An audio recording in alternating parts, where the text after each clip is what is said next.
घर के मंदिर में रखे जल का हमें क्या करना चाहिए।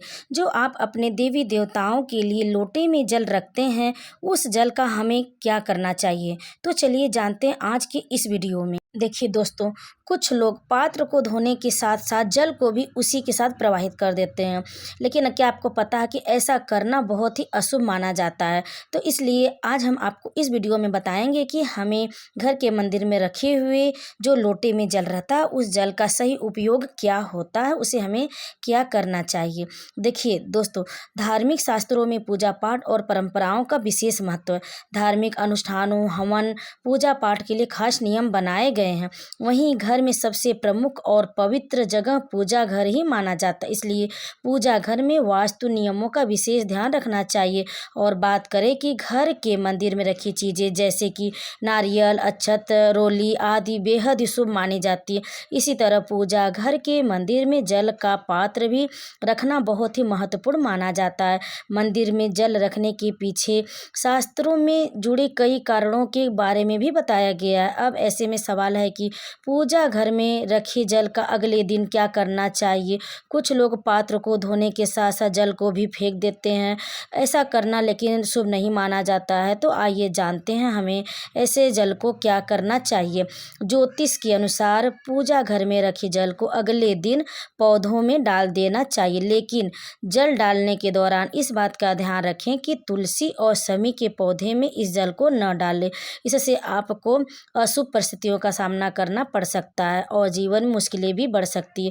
तो इसलिए इस बात का खास ध्यान रखें कि तुलसी और शमी के पौधों में इस जल को न डालें।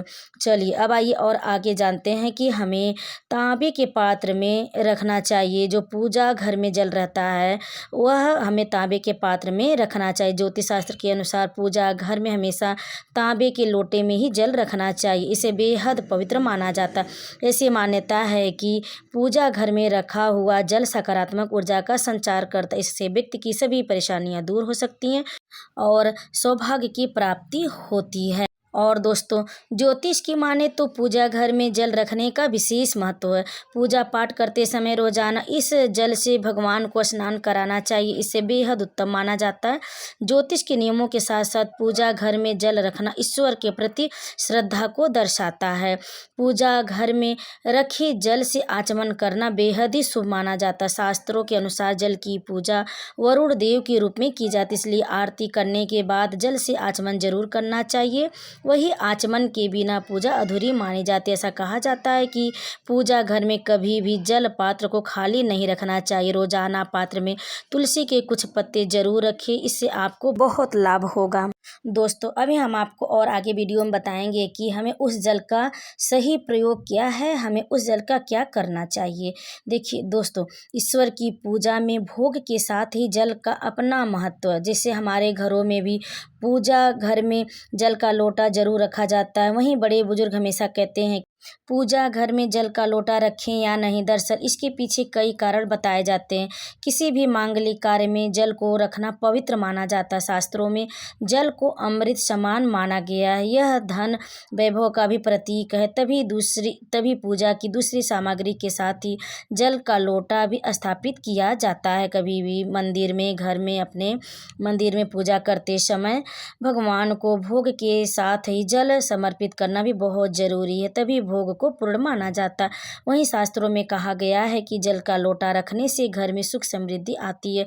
अगर जल को तांबे को लोटे में भरकर रखा गया तो ये और भी शुभ होता है। इसे मनोकामना पूर्ति से भी जोड़कर देखा जाता है। आखिर पूजा घर में जल रखना क्यों जरूरी है, तो चलिए जानते हैं।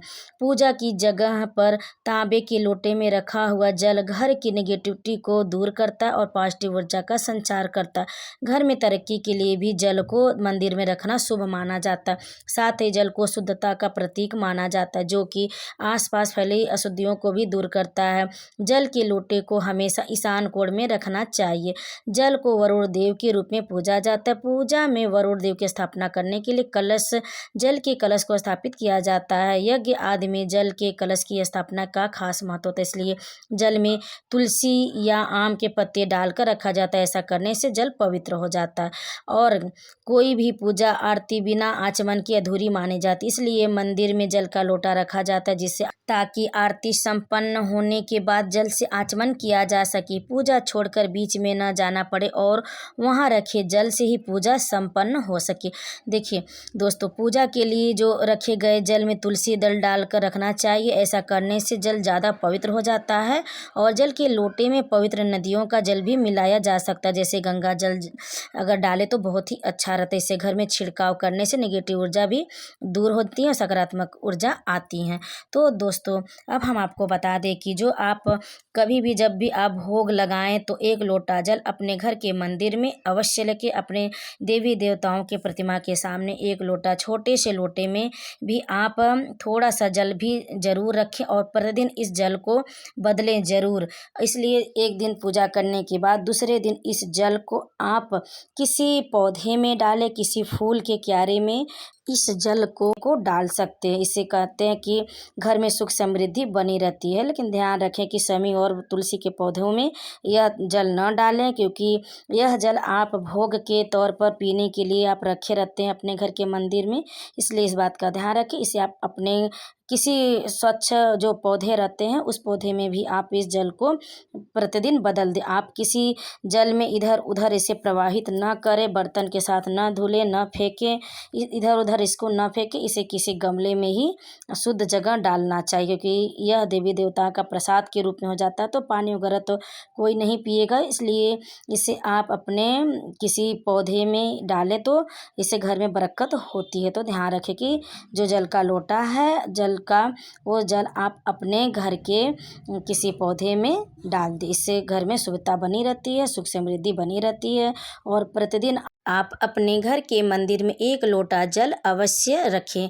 छोटा सा ही लोटा ले लें, उसमें प्रतिदिन आप उस जल को बदल के, पात्र को धुल के नया जल जरूर रखें अपने देवी देवताओं के पास भोग के साथ। तो दोस्तों, अगर हमारी जानकारी आपको अच्छी लगी तो वीडियो को एक लाइक करें, अधिक से अधिक वीडियो को शेयर करें और कमेंट में जय माता दी अवश्य लिखें। आप सभी पर श्री माता रानी कृपा सदैव बनी रहे। जय माता दी।